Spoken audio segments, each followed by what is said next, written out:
Buongiorno, dobro jutro, guten Morgen, buondì.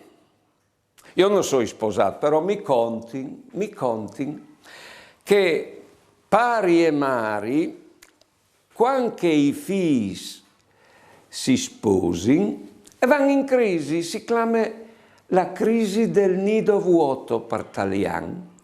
Tanto di e non sanno più per cui che vivono.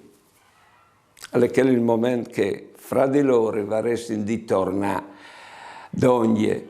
Bon, attenzione, che il wait che la significa quando si sposino e ha pensato bene la natura a emplarlo. Qui ne voz, la natura, se non avesse saputo che i nevosi sono necessari ai nonnos e che i nonnos sono necessari ai nevosi, va sprovveduto a far morire i nonnos quando nascono i nevosi. Invece vedete c'è ben che le ammettude.